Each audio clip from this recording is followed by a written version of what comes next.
What you're looking at here is tweets about Loic, the low orbit ion cannon.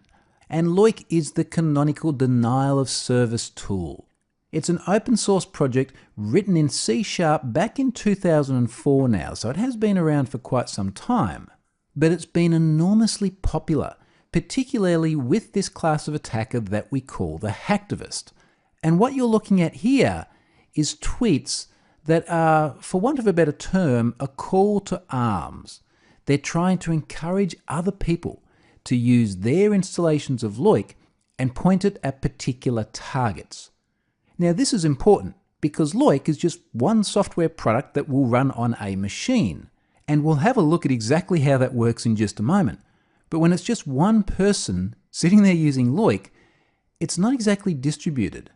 However, if you've got an audience, such as via social media, and you can encourage dozens, hundreds, thousands of other people to run it at the same time, now you have a distributed denial of service attack, and that starts to become very effective. Now, Loic is an acronym for Low Orbit Ion Cannon, which is a pretty popular fictional weapon in a lot of sci-fi books. And one of the really interesting things about the tweets that you see here is the range of different sites being targeted. So for example, the Labour Party in Ireland, so possibly political motivations. We've got MasterCard in there, finance sector. We've got a Mexican bank. And in all these cases, we have people sending out these tweets, encouraging others to join in on the attack against these targets. Now, of course, the very nature of Twitter means that these people could be anywhere in the world. And indeed, this is what we've seen in the past. We've seen cases like Operation Payback, the retribution for when financial institutions stopped taking payments for WikiLeaks donations. I mentioned that earlier on in the course. Many of the attacks there use Loic, and they're coordinated via methods just like we see on the screen here. But rather than just talk about how Loic works and how others are encouraged to join in on the use of it, let me show you exactly how it works. Let's go and look at Loic. I want to briefly show you the Loic project on SourceForge before we actually look at the tool running. And the reason why I want to show this is because the description here is actually quite curious. You'll see it says a network stress testing application. And the reason that's significant is that many denial of service tools operate under the masquerade of stress testing. And you can sort of see where they're coming from because a denial of service tool does put an awful lot of stress on the target. The thing is though, tools like this and the services we're going to look at a bit later on in this module are by no means designed for legitimate stress testing purposes. And I'm going to give you multiple examples of why that is not the case as we go through this module. So keep that in mind. Denial of service tools masquerade as stress testing tools. With that said, let's go and look at Loic actually running. And the first thing we're going to do is see just how professional a stress testing tool it actually appears to be. So here's Loic, and it is pretty much everything you see here is what you get. This is all there is to it. It's actually a very simple program.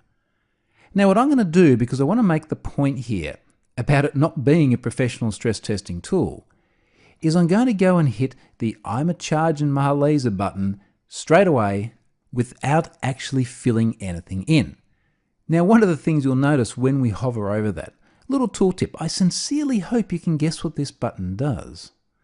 Doesn't sound very professional stress testing tool-like. Let's hit it anyway. And we get an error. Now I've obviously had to obfuscate a couple of words here, but you can get a bit of a sense of what's going on. And the point I'm trying to make here is, again, this is a tool written for malicious purposes without any legitimate stress testing use in mind whatsoever. This is not how professional tools behave.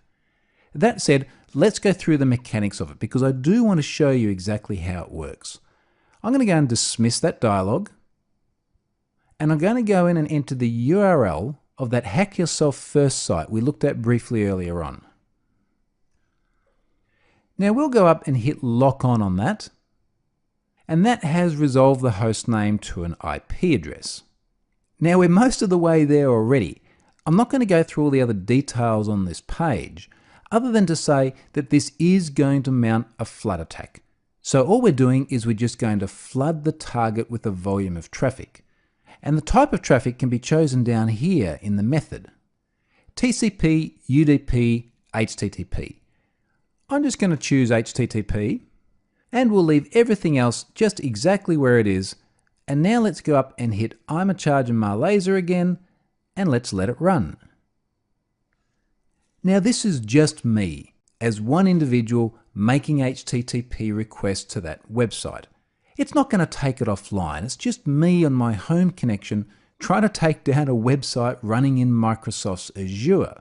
That's not going to work for me as a sole individual. However, if I could coerce enough other people into doing this at the same time, and now we had a large number of people all running 10 simultaneous threads on their own machine making HTTP requests to that particular host, it's going to start to cause problems. It could very likely take the whole site down. Loic has been successful because it is so easy. Regardless of how technically competent individuals are, they can go to SourceForge, download this tool, enter a URL, and start flooding it with traffic. That's it. It is that simple. That's why we've seen DDoS attacks being so successful in the past. And equally, that's why we've seen kids turning up in court charged under constructs such as the Computer Fraud and Abuse Act by using tools like this. It is the simplicity that makes it so effective. And for those of us defending systems, we've got to be conscious of just how easy it is to mount these attacks when the tools are this simple. In fact, the hardest part of all of this is just getting together an audience of people who you can coordinate such that they all run this at the same time.